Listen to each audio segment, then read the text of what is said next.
Invoca-me e te responderei, e te revelarei conhecimentos grandiosos, inacessíveis que não sabe.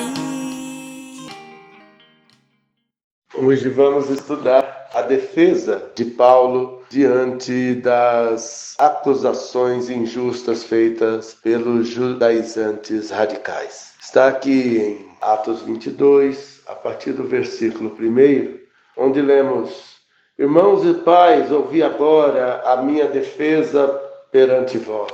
Quando ouviram que lhes falava em língua hebraica, guardaram ainda maior silêncio.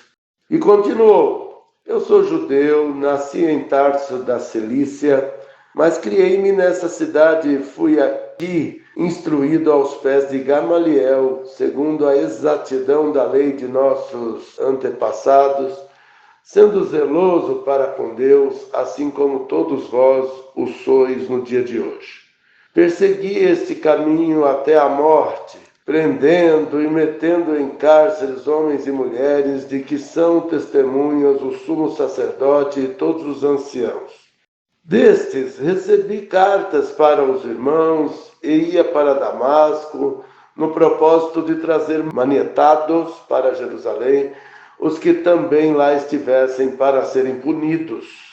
Ora, aconteceu que, indo de caminho e já perto de Damasco, quase ao meio-dia, repentinamente grande luz do céu brilhou ao redor de mim. Então caí por terra, ouvindo uma voz que me dizia: Saulo, Saulo, por que me persegues? Perguntei: Quem és tu, Senhor? Ao que me respondeu: Eu sou Jesus, o Nazareno a quem tu persegues. Os que estavam comigo viram a luz sem, contudo, perceberem o sentido da voz de quem falava comigo. Então perguntei: Que farei, Senhor? E o Senhor me disse: Levanta-te, entra-te em Damasco, pois ali te dirão acerca de tudo o que te é ordenado fazer. Tendo ficado cego por causa do fulgor daquela luz, guiado pela mão dos que estavam comigo, cheguei a Damasco. Um homem chamado Ananias, piedoso, conforme a lei, tendo bom testemunho de todos os judeus que ali moravam, veio procurar-me e, pondo-se junto a mim, disse: Saulo, irmão, recebe novamente a vista. Nessa mesma hora, recobrei a vista e olhei para ele. Então ele disse: O Deus de nossos pais de antemão te escolheu para conheceres a sua vontade, veres o justo e ouvires uma voz da sua própria boca. Porque terás de ser uma testemunha diante de todos os homens das coisas que tens visto e ouvido.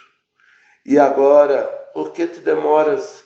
Levanta-te, recebe o batismo e lava os teus pecados, invocando o nome dele.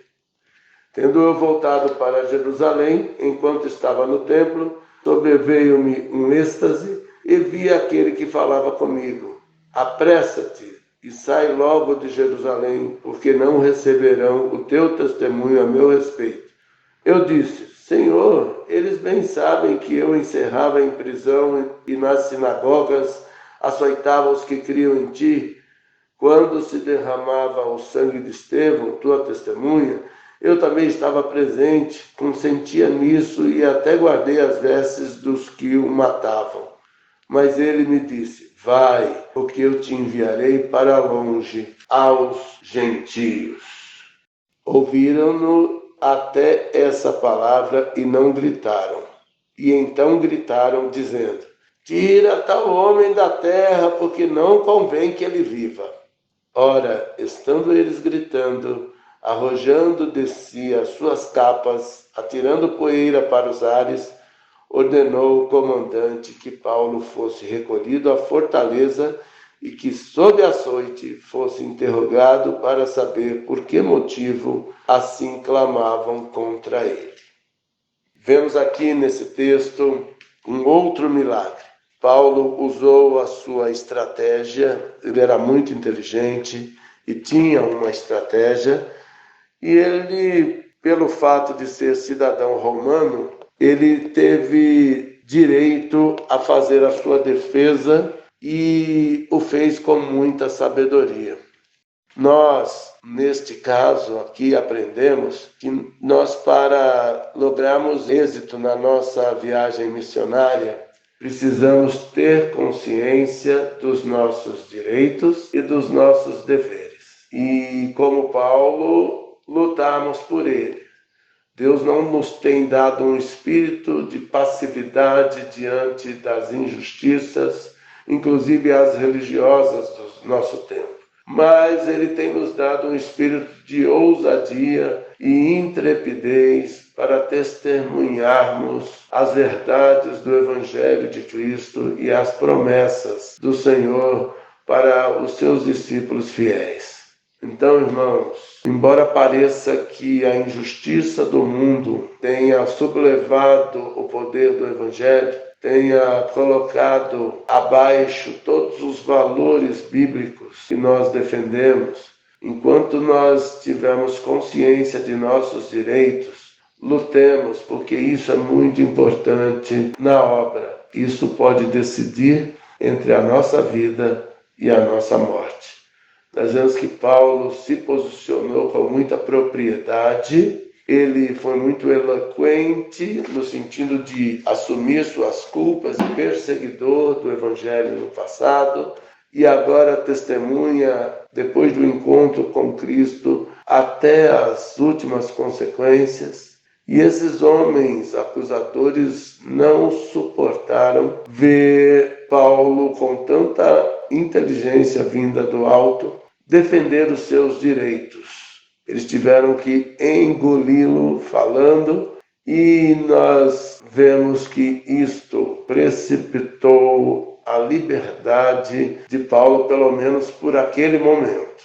Eles foram obrigados a se calar e Paulo foi recolhido de novo à fortaleza, onde estava o poder daquela região. Isso também não impede a gente de apanhar. Ele foi açoitado, mas bateram. O povo gostava de bater no Paulo, como o inimigo gosta de nos esbofetear, de nos acusar, de nos fazer sentir por baixo. Mas Paulo estava acima destas coisas porque estava nas regiões celestiais espiritualmente com Cristo. Então, amados, busquemos estar neste patamar, porque a vitória é certa. E apesar de todos estes embates, se tomarmos a posição de Paulo, estaremos fortes o suficiente para defender os nossos direitos e para nos contrapormos às lutas e termos a vitória na nossa jornada, pois o testemunhar em Jerusalém, onde quer que estejamos, é um propósito de Deus. Que o Senhor nos abençoe e nos fortaleça, em nome de Jesus. Amém.